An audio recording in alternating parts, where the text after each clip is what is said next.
Motivational coaching in the realm of teaching for understanding is specifically figuring out what it means to understand something. Tina Bethel specifically talks about the concept of understanding through analogies, generalization, specific explanation, evidence and examples.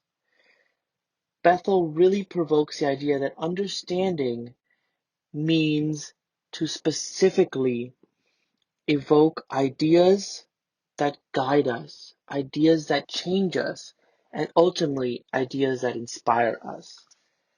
Evidence of understanding is very prevalent, and this works well in the motivational coaching realm.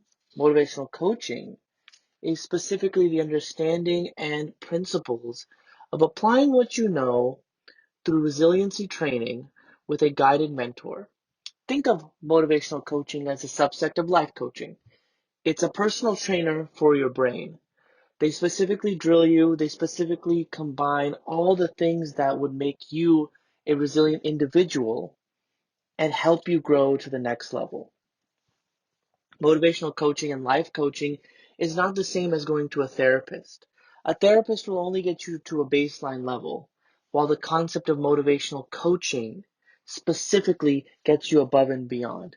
And in this realm and in this time, authors such as Darling Hammond, Lisa Delpit, and Tina Bethel really focus on how we can, as a society, shape future minds and help educators really teach for future generations. To learn is to understand.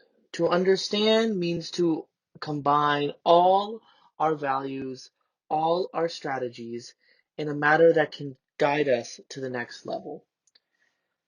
All school districts and schools have high benchmarks for success, and there is standards for success, but normally in this modern day society, success is measured by the high benchmarks of high stakes tests.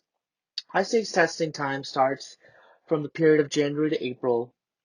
It is a time of great stress and anxiety for students. Students are encouraged to learn, but on the contrary, just worry. According to authors Duro and Sealand, Harlem, Denick, and Crick, standardized tests provide valuable information for administrators to plan their curriculum and budgets and funding, but oftentimes leave students in an area of physical and emotional distress.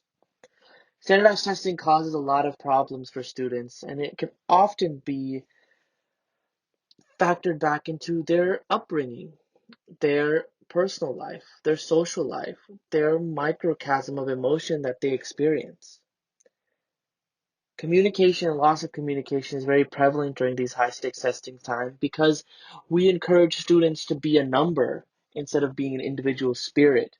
We encourage them to follow into the realm, and these standardized tests are not measuring their creativity or individuality, but instead only looking at them as just a specific number on paper.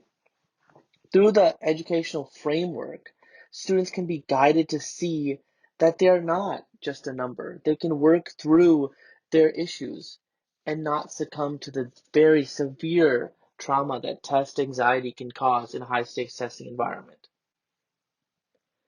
Gallup polls have shown that 60% of public school parents feel that students are spending way too much time studying for these tests and not actually studying. Authors such as Connecta in 2016 pointed out that the role of parents and educators and strong mentors is helping students avoid the dangers of these tests and really not overemphasizing the importance of these high stakes tests. There is a bombardment of stimuli that students are facing, and we are oftentimes at the forefront as educators, as supports, as guides, as advocates for these students. We are shielding them from the dangers that they experience. But oftentimes we can't help them when a situation such as a high stakes test arise because according to us and according to them, everything is dependent on this test, which might not actually be true.